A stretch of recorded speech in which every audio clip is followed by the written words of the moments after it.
Like to take a look at the news. Terrorists blow up Central America and leave a note.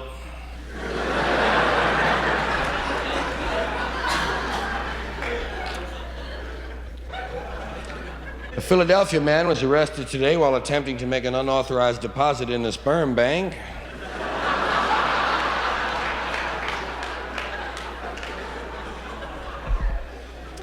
Silent film star Mark Dunbar died today. In Hollywood, he had no last words. However, he did make several gestures. San Diego freeway was the scene of a freak accident today as 6 freaks in a camper crashed into 3 freaks in a van.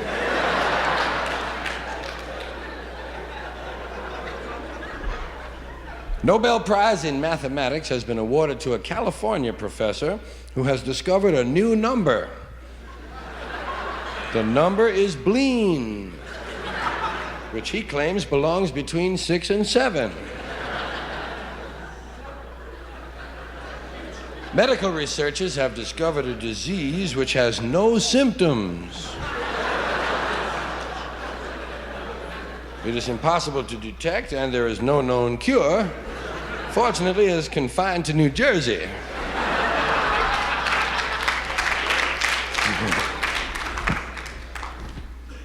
Archaeologists digging at a site in Iran have discovered the remains of a city which was inhabited by a race of people who had absolutely no skills or tools of any kind. No trace of anything has been found anywhere near the site. Heart transplants have declined in recent months because of a lack of donors. Many people consider it an imposition. Hollywood film star Vicky Trick and her husband, Mark Spot, have called it quits today after a 27-minute honeymoon in front of the church. On the lighter side of the news, here's a Halloween prank that really backfired. Seems that little 13-year-old Danny Omerta thought that it would be great fun to soap all the windows of the cars on his block. And he had soaped about 7 of them and was starting to soap the 8th one, not knowing that the owner of the 8th car, Carl Downing, was seated inside. Carl Downing shot Danny in the head 4 times.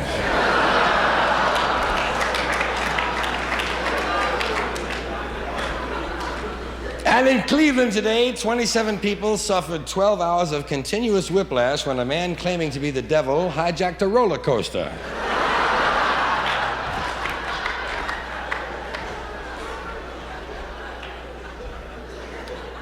And to kind of wind up the news tonight, we'll take a look at the news hostility scoreboard. Find out how we're treating each other around the world. According to the scoreboard, we got 4 civil wars going on right now. 2 brush fire wars, 4 vest pocket wars, 9 wars of liberation, 2 police actions, 16 revolutions, 35 rebellions, 58 border clashes, 21 terrorist bombings, 36 retaliatory raids, 400 guerrilla operations, 95 commando strikes, 612 acts of sabotage, 237 ceasefire violations, 44 surprise attacks, 6 outside aggressions, 6 internal upheavals, 3 protective reaction strikes, 10 counterinsurgencies, 21 violent disturbances, 30 warlike acts, 906 hostile incidents, 10 arms races, 18 deliberate provocations, 61 threats to security, 9 dangerous escalations, 2 military confrontations, 6 heightenings of tension, 14 heated exchanges, 12 belligerent moves, 17 reprisals, 3 powder kegs, 2 tinder boxes, and an ultimatum.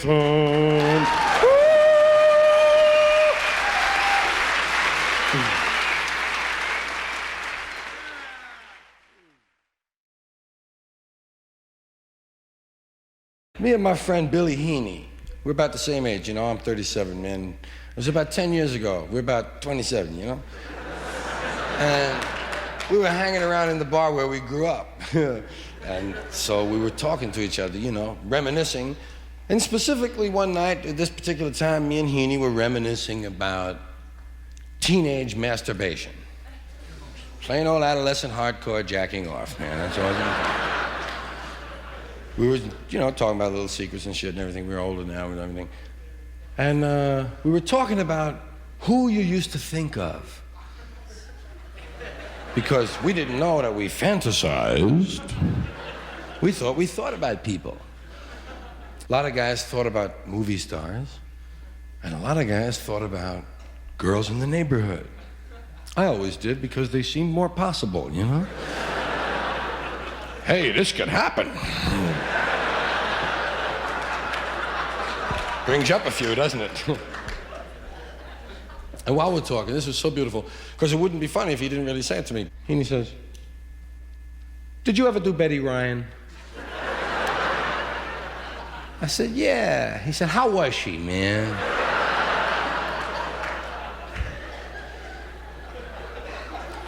Well, I believe in masturbation. I think if God had intended us not to masturbate, he would have made our arms shorter, you know?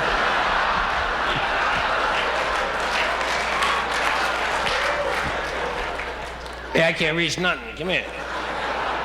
Hey, give me a hand, will you? Come here, come here, come here, come here. Hey, you want a job? That's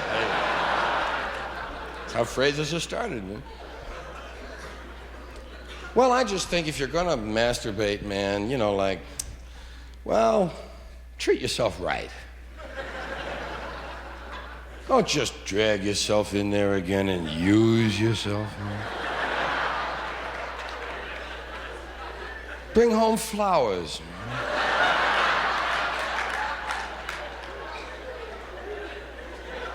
How about a movie and a quiet dinner for one?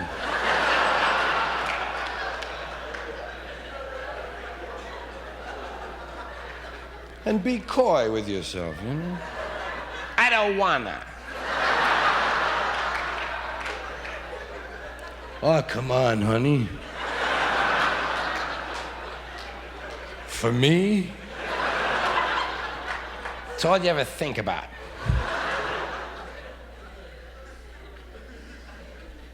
One thing I never did was accept money from myself, you know? I never bought any, boy. One time I caught myself with another hand.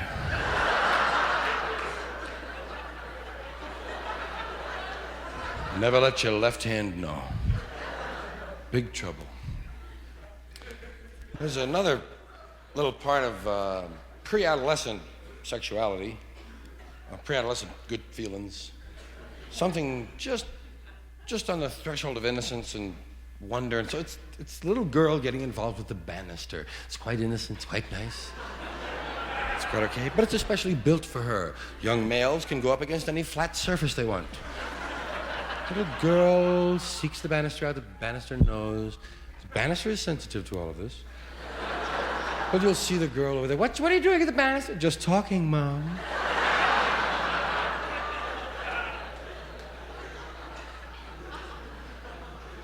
Oh, what's the use? Mom, Dad, I'd like you to meet the banister. What do you do for a living, son? I'm a handrail. Think you could support my daughter?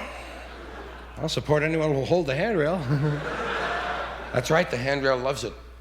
The banister wants to be slid down. You girls, take a chance. Don't cheat, don't go down sideways. Side settle, both legs off to the left. It's like premature withdrawal. It's like dry humping. Doesn't mean anything. Banister wants you to straddle up good and come on down!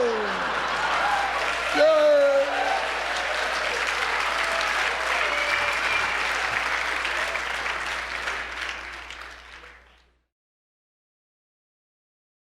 This is something you can do for practical humor. Do this on television. If you can get into a kind of the side of a television story where maybe they're covering a tragedy and a lot of people are going, "Hey, Willie." You know, the kind of thing where you're not the center of attention because they'll edit you out if you do this as the center speaker. You must be on the sideline. And what you do is you don't say this, but you move your lips to it. And what you move your lips to is, "I hope all you stupid fucking lip readers are looking in."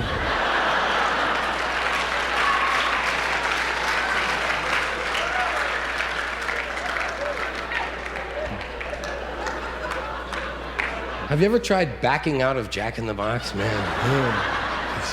Fucking great. But here's what you can do at Jack in the Box. This is a good fun thing. Or if you have any drive-in restaurant in your area, you drive into the first Jack in the Box and you say to Jack, you give Jack your order. Hi, Jack! Hey! And you give Jack your order and you drive up, and when the guy opens the window, he hands you a bag and he says, $2.52. You pay him and you leave and you go to the nearest Jack in the Box. And you walk right up there and you give Jack your order, you give him the same order. And you drive up, and when the guy opens the window, you hand him the bag and say, $2.52.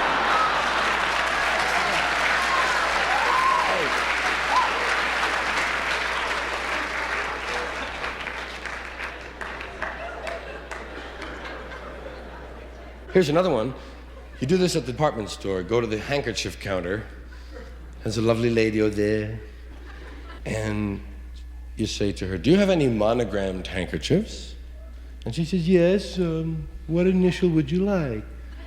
And you say, oh, I don't know. I hadn't even thought of it, really.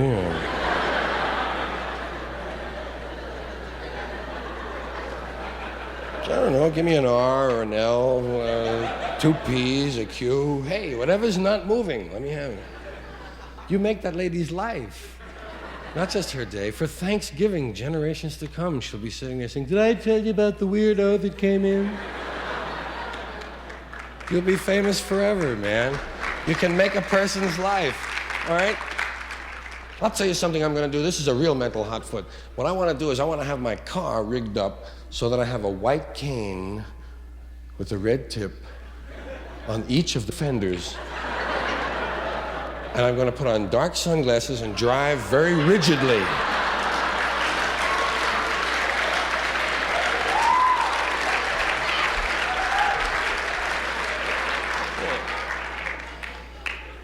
There's a lot of fun you can have, man.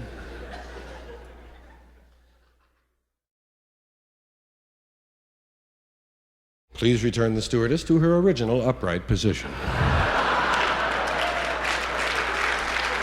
Their airline always disappointed me. They don't have a drug stewardess.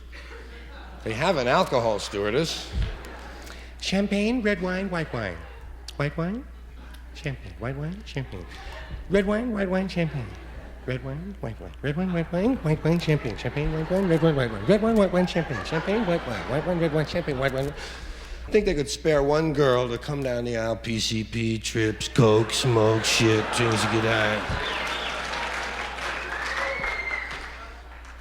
Because getting high on the plane used to be half the fun. You can't smoke in the lavatories at all anymore, not even Virginia Burley. So if you're going to smoke a joint, better be an old pro. Smoking, or rather getting high on the airplane, I like that better because of the semantic possibilities. If we're the first person ever up in an airplane, you'd say, look, they're high in the airplane. And indeed we are that. We are high in the airplane. High in the airplane. They always keep telling me at the airport, get on the plane. I say, fuck you, I'm getting in.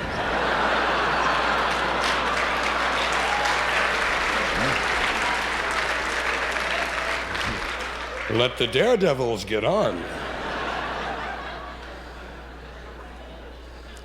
But we call it being high on the plane. They're high on the plane. And if you're an aeronautical engineer and you really like the design, you might be high on the plane.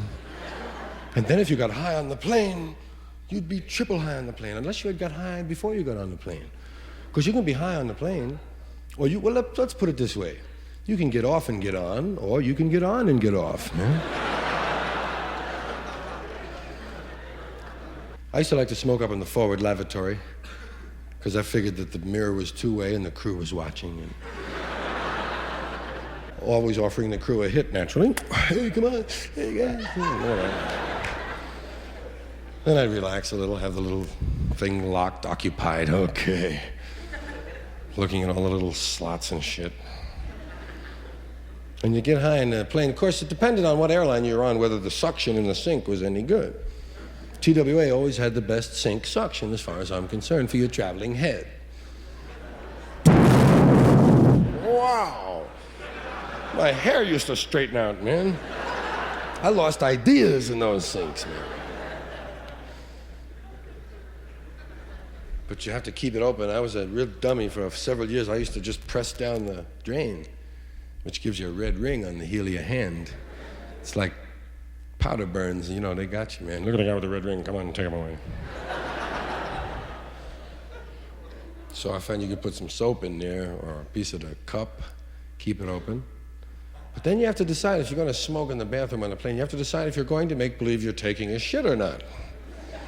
Because making believe, if somebody could bust it in, like a guy from Texas comes through with an axe, man, you want to be ready taking a regular shit. You don't want to be arrested for shitting through your pants, right? You know, as long as I got rid of the joint, I don't care what the charge is. Shitting with your pants on. Anyway, you get a little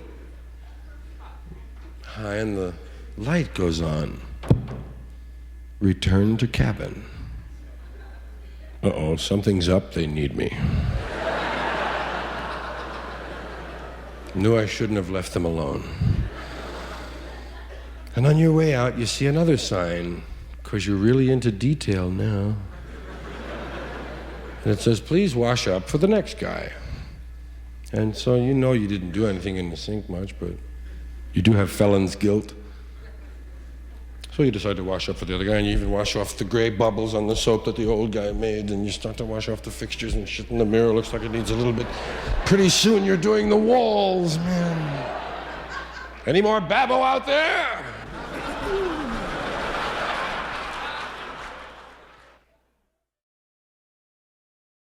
Anything that we all do and we never talk about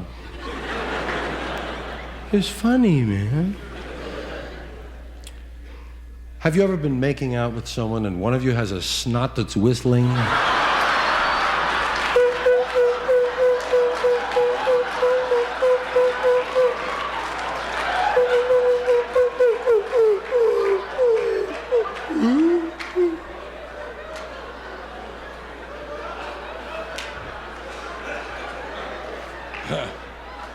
I think we blew it out of tune on the climax, honey. Jeez. Here's something I discovered was really more universal than I'd ever suspected. Well, maybe not. A little bit. Anyway, you know what I mean? And I found out by asking people, when you take a piss, do you go like this? Right?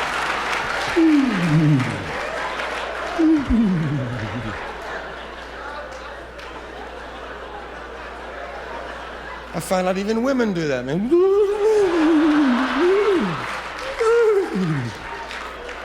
Just a different position. What is that, man? It has no name. I call it the piss shiver.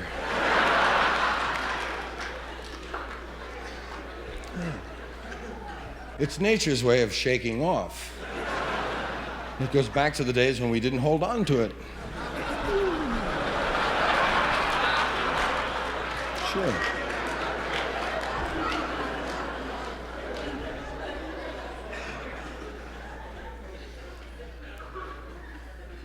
Isn't that funny how we say take a shit and take a piss? You don't take them, you leave them.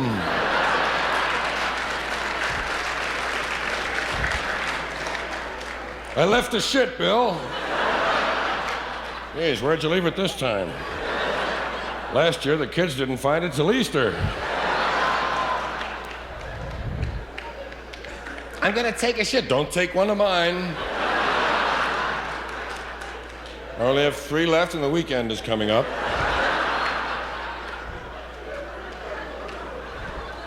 Why don't you go home and take one of your own shits? I was always taking my shits. When I have to take a shit at the airport,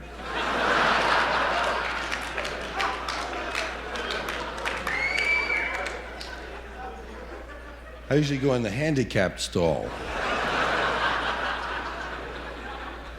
First of all, it's free, you know. Secondly, everything is bigger in there, man. Yeah, your feet don't even touch the ground, man. You feel like Shirley Temple. Waiting for Raymond Burr.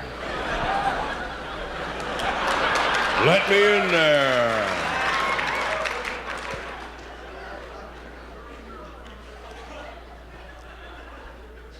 belly noise, gut rumblings, when your stomach is talking to you. Your stomach is talking to you. I think that's called borborygmi. I was told it was called borborygmi, which would be a good name for it. Borborygmi.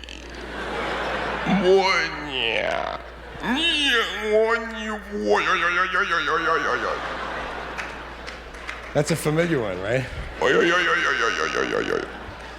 Did you ever notice that one bubble sounds a lot like the last one did? It goes the same way, past the corn, around the peas, under the beef, over the gravy.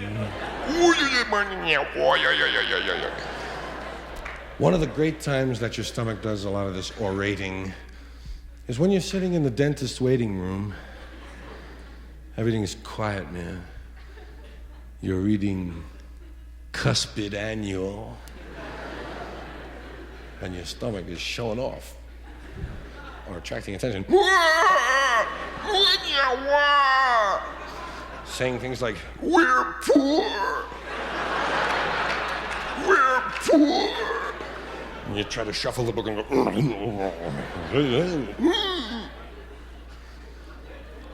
Did you ever belch and taste a hot dog you had 2 days ago?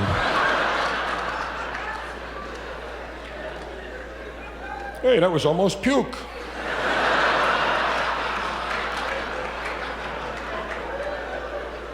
It was a toss-up between puke and hot dog, yeah.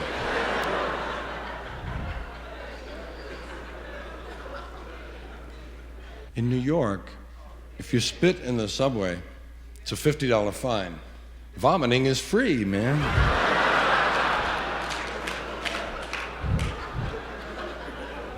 Have you ever noticed that your whole sense of values changes when you're throwing up?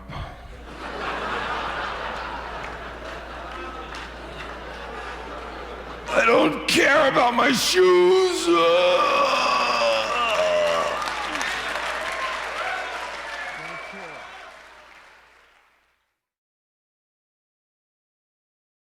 Hot cross buns. It's when a Ku Klux Klansman shoves a burning cross up your ass. Hot cross bun.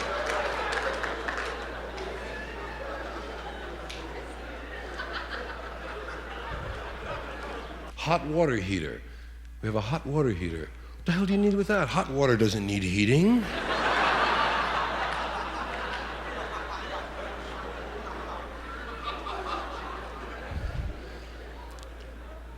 People say, ape shit. The guy wearing ape shit. Jesus, he was ape shit, that guy. Same with bananas. The guy was bananas. He went bananas. Bananas is ape shit. Think about it, man. Nice. Words, take care of you.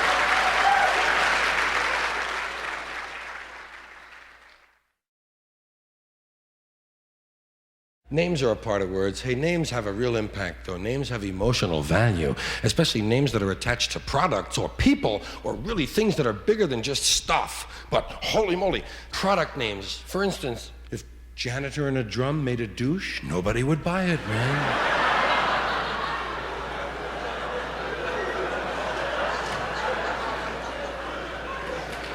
It would be like Raid Feminine Hygiene Spray. Raid!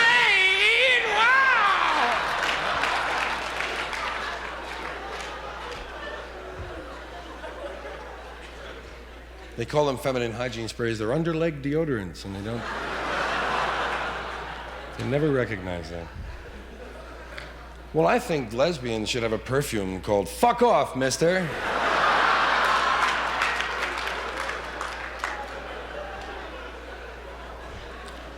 I'd like to bring out a brand new car and call it the 1975 piece of shit. Right?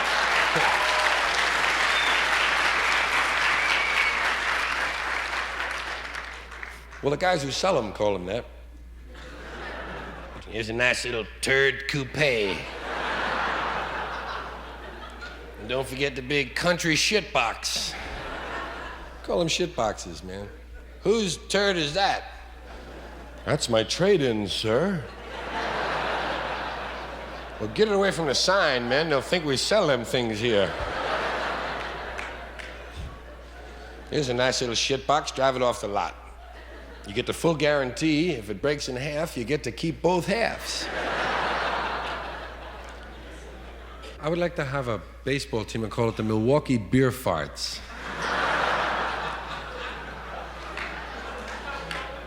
I would like to have cream of botulism soup. How about a company called United Consumer Fuckers?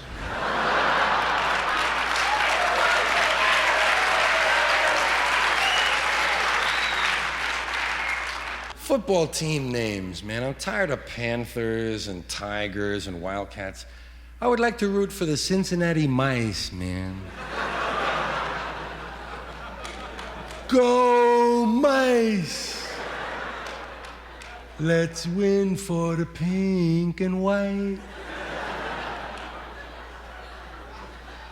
Well, you'd have a whole rodent division, man. You'd have the Hawaii hamsters and the Georgia gerbils. Guys would be all rodent. You'd dig it, man. The Oakland Raiders, man. What about the victims? The Virginia victims. I'd like to see any animal that's alive ought to be eligible to be for a team, man. The Seattle sperm.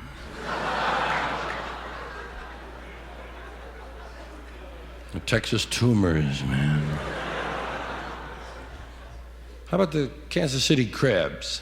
Huh? Well, the crabs are all over the Cowboys today, Bill. Yes, indeed.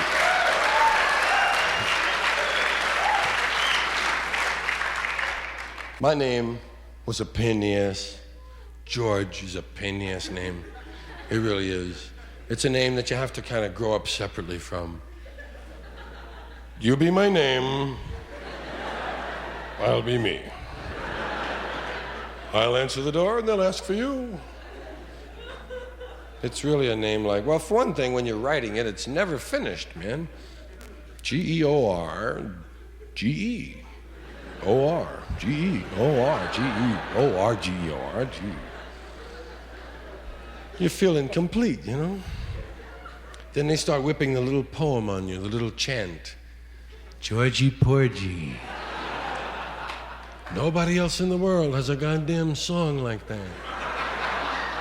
Ned, Don, Arlo, Whitney, Dan, Phil, Gabriel, Stan, Wally, Ernest, Duke, Ned. It's a different Ned. None of them had goddamn songs. Georgie Porgy. Georgie Porgy, pudding and pie. First thing you do is lay a symbol on me I don't understand.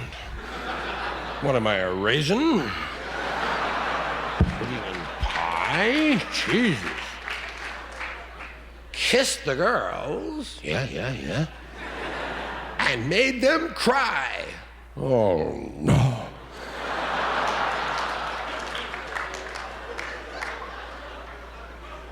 When the boys came out to play, Georgie Porgy ran away. They never mentioned that biologically this was sensible that I would live to reproduce. Only that I'd run away. Well, that pissed me off. Next thing I heard, they're saying, let George do it. They weren't even talking about the real thing. Let George do it. Talking about mopping and shit. Let George do it. Let George do it. Screw it. You do it. George is a dumbass name because, well, it's way down the list of names of getting laid automatically by the sound of your name. Some people have said there is no such list. Of course there is. You got three guys. You got Tito, Chico, and George. Who's out there? Tito, Chico, and George. Tell George to wait. Fucking Tito, you know. It's a cool name. So you live different from your name. I always felt sorry for guys whose names were Dick and Peter, you know? That's what I said. Hey, Dick. Hey, I'm sorry. No, I don't mean you're a dick. I don't mean that. Your name is Dick. I'm sorry. Your name is Dick. Hiya, Dick. I always wondered how girls got away with bringing them home. Mom, I brought Dick and Peter home. What?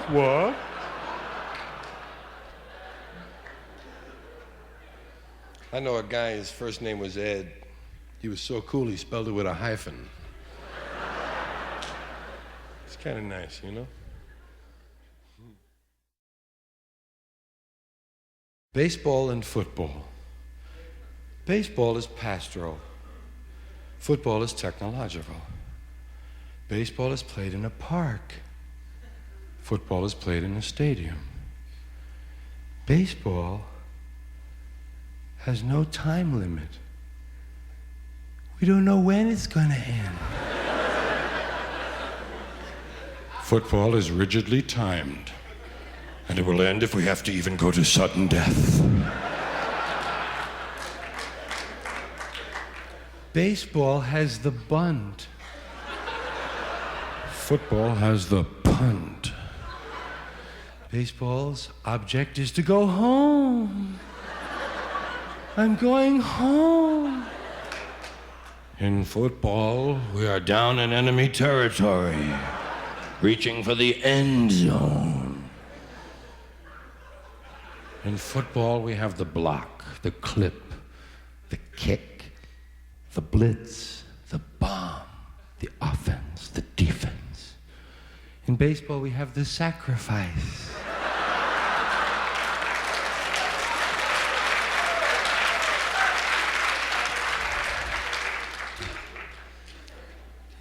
And in baseball, you make an error.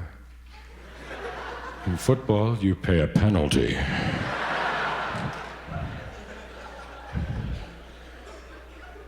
Woody Hayes wears a baseball hat during the football game. Can you imagine if Walter Alston wore a football helmet during the baseball game? They would truck him away, man. Get him out of the dugout, man. Check his calendar.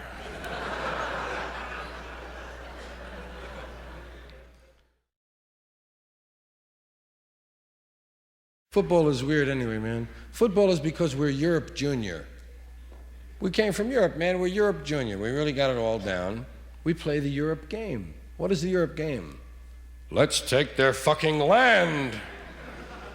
You'll marry the Queen of Sweden and have a boy, and we'll merge with Australia, and we'll sail out to the German, and we'll give the Russians back, and we'll take this from France and merge with Italy and take that from the other people in the Swiss and work together, and you'll be the green on the map, and we'll be the pink, and you'll be the blue. That's what we did here, man. What is football? Our national pastime game now. It is. And what is it really except 11 people line up, beat the shit out of the other guys, and take their land? It's a ground acquisition game. Except we only take it 10 yards at a time. That's what we did to the Indians. Work them a little bit at a time. First down in Pennsylvania. Midwest to go. Yeah, football is really, well, they moved the hash marks in. The guys found them and then smoked them anyway, you know what I mean? Well, they say there's a lot of drugs in football. They talk about ups. They talk about uppers and speed, and they talk about amphetamines. They talk about Dexamyl spanchules. They talk about greenies. That's what the football players call them. Greenies! Because football players are into colors. The green! We'll fight for the green and the white. Give me the green, the white, all the bullshit. Give me those bullshit, the white. Fucking shit goes on in the locker room. There's a lot of speed on this team, Bill. I know I was downstairs before the game, and look out for this. Football players understand colors. They check off at the line of scrimmage. Green, white, 27, green, white, 27. Bullshit, I had 13. Give me those. They're back. You know, fight them, man. Why is it that football teams only have 2 colors and countries have 3? Why should a football player sing to the red, white, and blue and then get his ass kicked for just the red and the blue? Football colors are bullshit anyway. When I was in high school, they said we were fighting for the cardinal and gold. It was red and yellow, man. Fucking red and yellow. Cardinal and gold, my ass. I always wanted to go to a high school where the colors were ultraviolet and flesh tone. And we'll win for the flesh. The big flesh wave rolled down the field today. Flesh colored Band-Aid. That's another thing we left the blacks out of, man. Didn't consult them at all. Flesh color. We didn't even consult the whites on that one. You ever noticed them Band-Aids? I don't know anybody that color.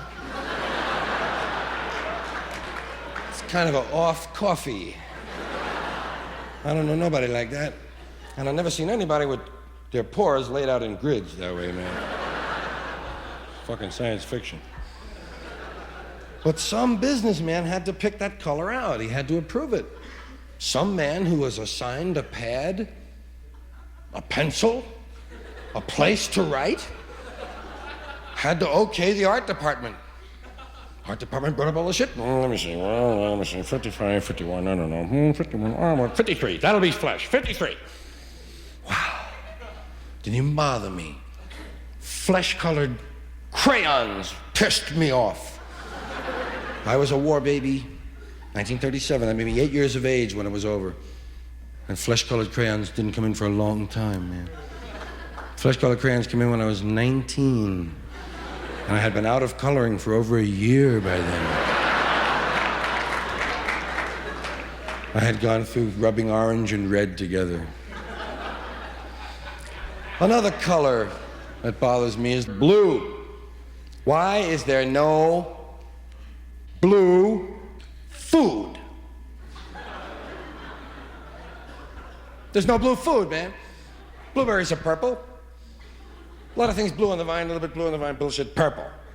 There's no blue food, man. Someone has the blue food. We want the blue food. Blue food probably bestows immortality. Where's the blue food? Occasionally you get some badass Jell-O in a cafeteria that looks blue, that's all, man. That's all. Maybe a piece of hard candy. 1 out of 200 pieces of hard candy are blue. It's a pain in the ass. Have to explain them away. What about the blue heart? Never mind, asshole.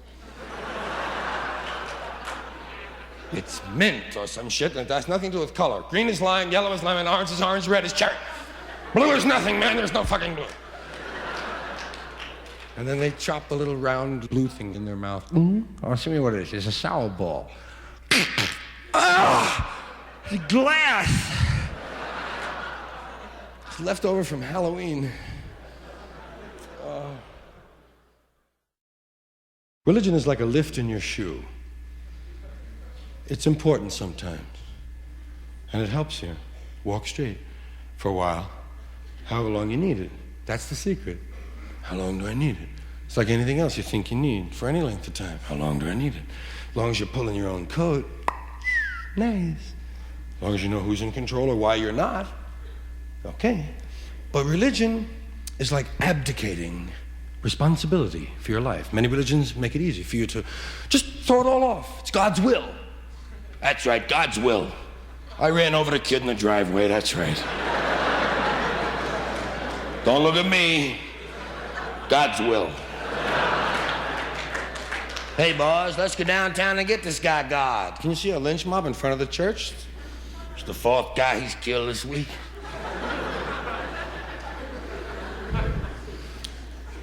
God is a cool guy. He really couldn't have time for all we lay on him. I mean, all the stuff that we say, we describe him, we walk around, and one of the things we say is that he knows everything. God knows everything. He knows everything that's going on at the same time, every little molecule spinning around, every little atom, every little electron. He knows if an electron comes over a whole orbit of a molecule, goes and makes another one. It's a chemical combination, makes a combination. He knows if it's a piece of wood and flavor, it's a bigger crack at a piece of wood. He knows. What a workload this must be. Can you picture God on Monday morning?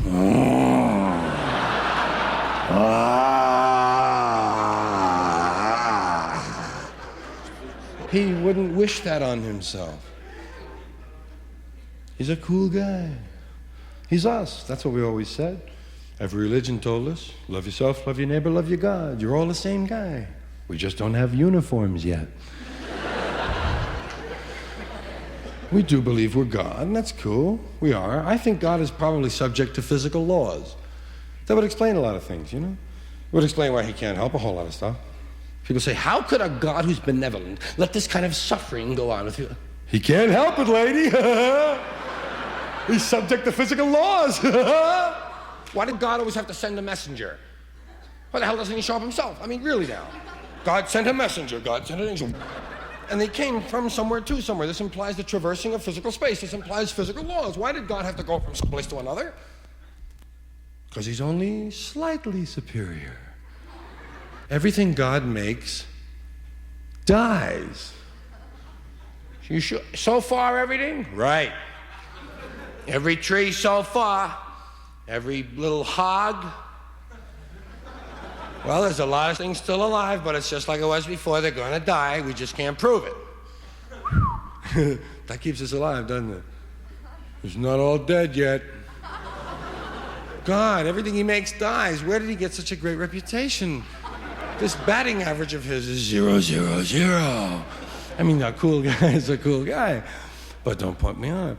Like I say, religion is a lift in your shoe, man. If you need it cool, just don't let me wear your shoes if I don't want them.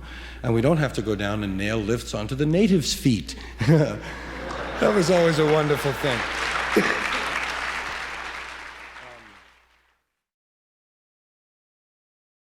We have also met on the AM radio dial, especially in the middle of it. On the large radios, all of the zeros are there. 700, 800. On small radios, it says 6. Conrad, 7, 8, 9, 1, 0, 1, 1, 1, 1, 4, 1, 1, 6. The big radios are up. But all of them, those stations between 600 and 800, were always widely spaced apart. Always widely spaced. And they had announcers, well-modulated speaking voices. They always had serious subject matter. In fact, they never had music. There's no music between 600 and 900 on the radio. It's all talking, man. The only music you hear is an occasional national advertising jingle. But you get down past them, you get towards 600. You get down to the hopelessness of 54. And you wonder why it ends there. What kind of good stuff are we missing on 420? Nowhere to go but up. And up.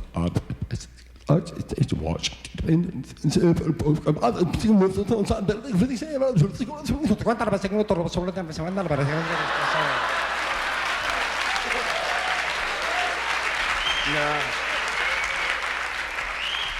Thank you. Do you ever dial someone on the phone and forget who you're calling?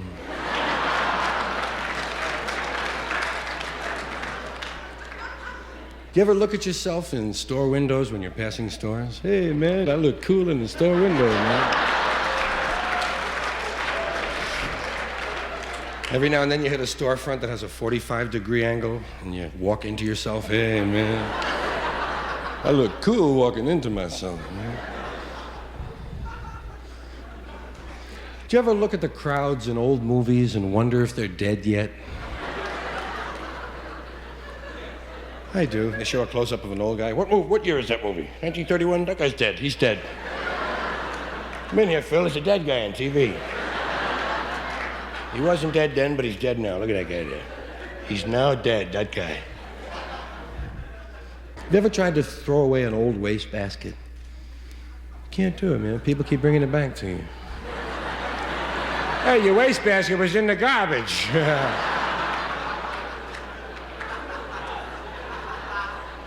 You have to really stomp on it to throw it away, you know? Close the hole so it's not useful anymore. You ever hear this in your house? Where's the good scissors?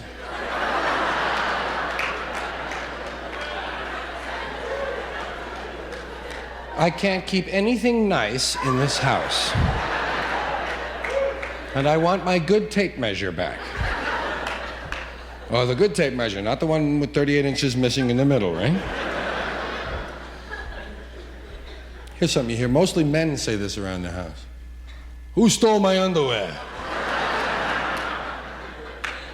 Somebody stole my underwear. Which ones? This week's underwear. You know, they came in here and they went right for the underwear. And that's all they took. It was a surgical strike. Bacon. Have you ever noticed that underneath all the neat horizontal strips, sweet, nice, neat, underneath there's always one weird piece of bacon?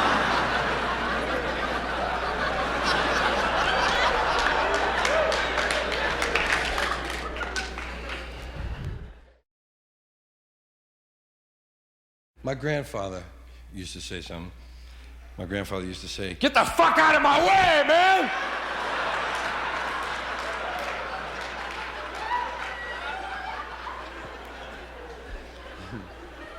You know what's really a ripoff? Buying flowers. They're free, man. But we buy them. Not only that, we buy them and we bring them home and they die. It's the only thing that you buy. You bring it home and it dies, and you don't give a shit. You don't want your money back. I'd be down to the florist in a minute. Fuck you, give me my money, these things die. You kidding me? We are really getting screwed a lot of ways. You realize how many peanuts elephants owe us? As a group, we have never gotten any of these peanuts back. I'm down 23, 24 bags myself, man. We fucking pull our peanut Ozies. We got the elephants by the balls, man. What do dogs do on their day off? They can't lie around. That's their job, man.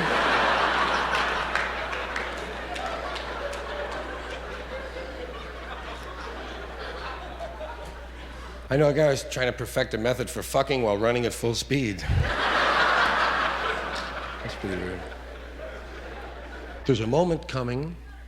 It's not here yet. It's still in the future. It's on the way. Hold on. Here it is. Oh, shit, it's gone, man. We blew another one. Tattoos. You know what would be a goofy tattoo? You get it on your foot.